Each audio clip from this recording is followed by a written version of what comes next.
The barn in that photograph has never been painted. Not touched up, not refinished, not pressure washed and recoated.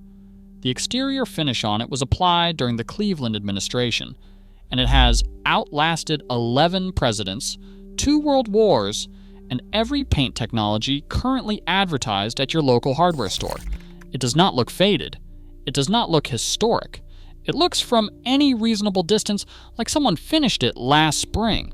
That is not a restoration project. That is not a historic preservation grant. That is what happens when you use the right formula once, understand what it is actually doing to the wood, and never need to think about it again. The average American homeowner spends between $3,500 and $5,000 every time they hire someone to paint their home's exterior. They do it every 7 to 10 years. Over a 50-year period of homeownership, that is $17,500 to $35,000 minimum, flowing straight to an industry that has built its entire revenue model around a product specifically designed to fail on schedule. Before this video is over, I'm going to show you something documented in Scandinavian building preservation records that has never appeared in a single American home improvement resource I have encountered. It is an addition to the base formula that the builders who used it called a full-spectrum wood treatment. When I finally understood what it did to the wood and why that information never made it into any mainstream American building guide, the economics of the entire paint industry clicked into place. The first thing to understand about how the Amish finish wood is that they never coat it. They feed it 2 ingredients. That is it: iron oxide and boiled linseed oil. The iron oxide is a mineral pigment, ferric oxide, the same compound that gives Mars its color, that creates the red in ancient ochre paintings, and that forms when iron meets oxygen and time. It is not a manufactured product. It is a rock, ground to powder. The linseed oil comes from the seed of the flax plant, the same plant that produces linen. You press the seed. You heat the oil to oxidize it partially, which is what the word boiled means in this context. You mix the two together. That is the formula. No manufacturing plant, no synthetic chemistry, no supply chain that requires petroleum. What makes this formula different from everything currently sold in a paint can at a hardware store is not the color and not the ingredients, is what the formula does once it touches wood. A modern exterior latex or acrylic paint forms a film. It sits on the surface of the wood like a skin. That film is the entire protection mechanism, and that film has one critical vulnerability: moisture. When temperature cycles between seasons, wood expands and contracts. The film cannot expand and contract at the same rate as the wood beneath it. Over time, the bond between film and wood weakens. Moisture infiltrates through microscopic cracks. The film lifts. It peels.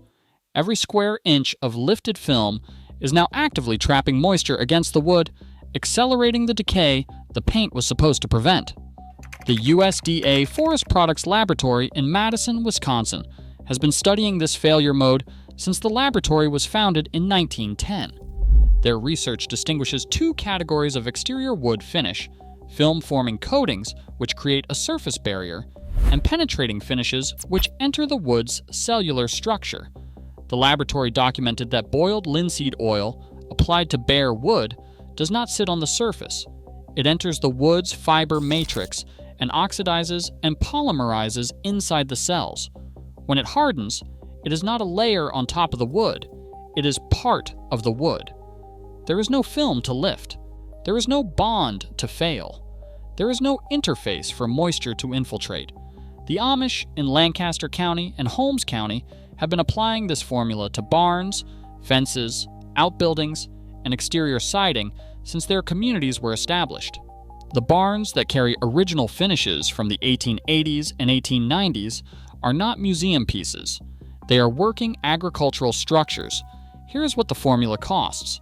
Boiled linseed oil runs approximately $15 to $20 per gallon at any hardware or agricultural supply store.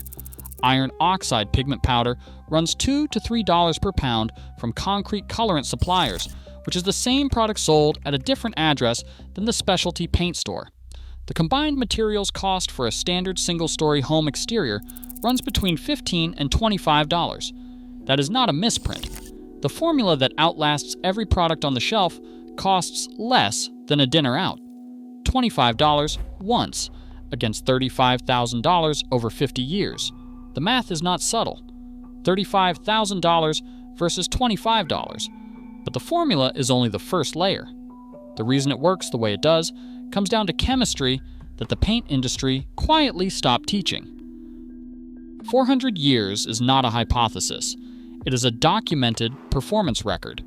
The Swedish Fallen Red, known as Fallerod, is an exterior wood finish made from iron oxide from the Fallen copper mine, linseed oil, rye flour, and water. The Swedish National Heritage Board has documented structures painted with this formula in the 17th and 18th centuries that still retain their original finish on sheltered surfaces today.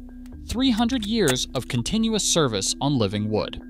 Not laboratory conditions, not controlled climate storage, working farmhouses in a Nordic climate that delivers frost, snow, rain, and ultraviolet radiation every year without interruption.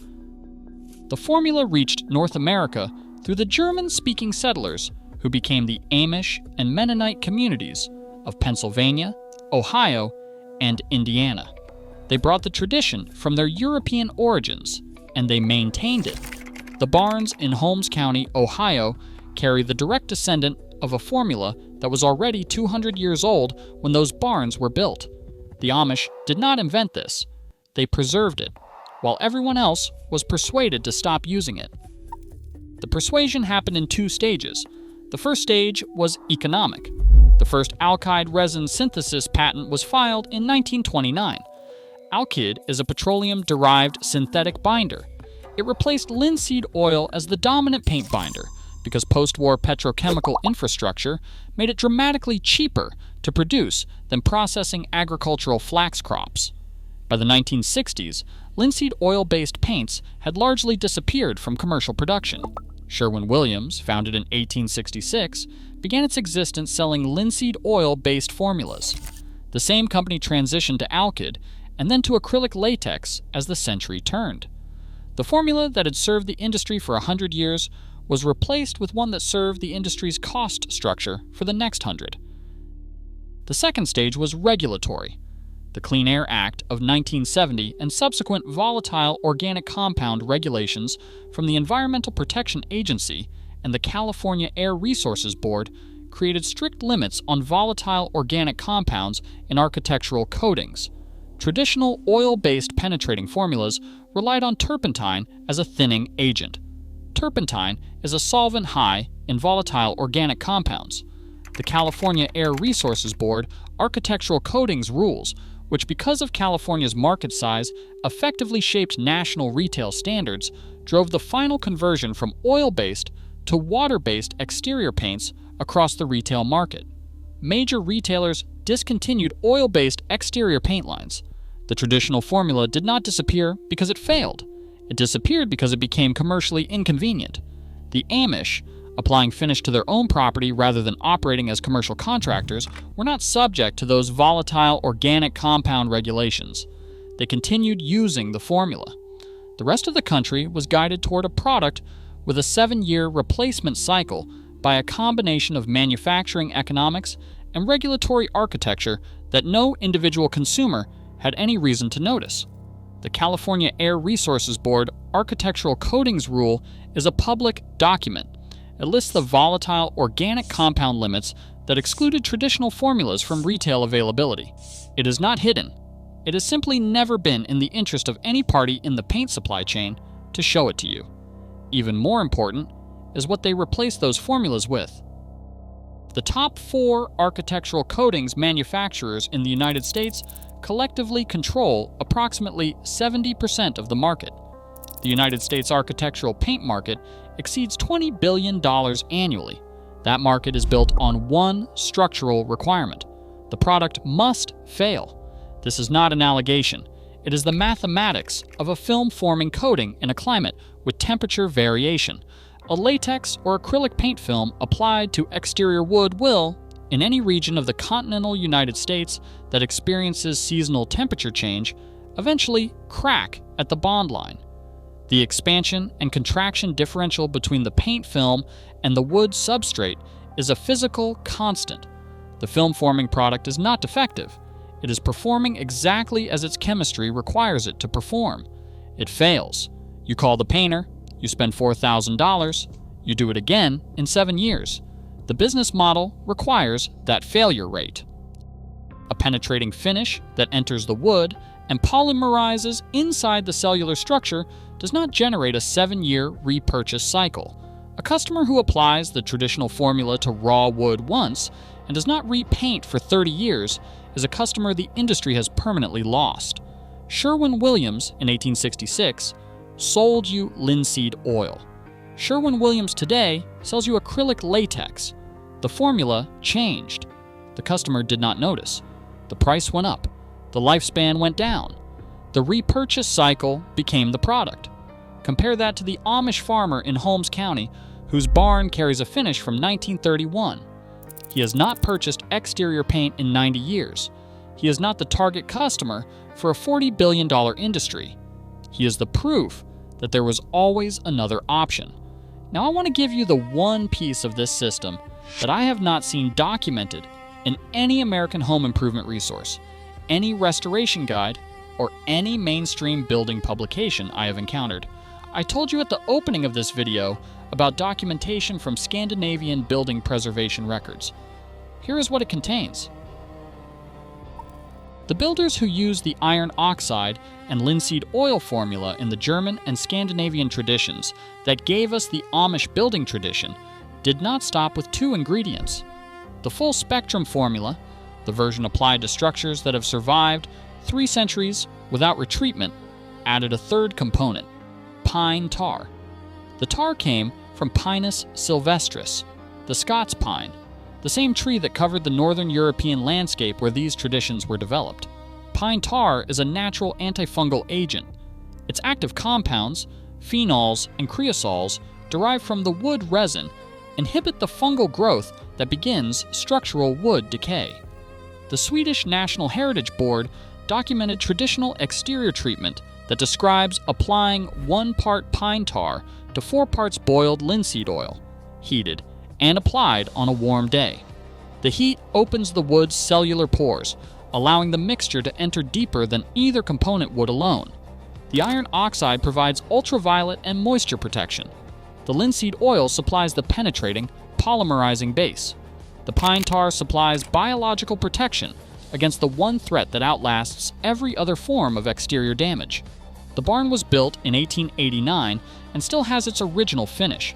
This is not a coating, it is a formula. 1 application. 3 ingredients. Pine tar costs approximately $15 a quart at agricultural supply companies and at farrier supply stores. It has been available the entire time. Nobody sent you to that aisle.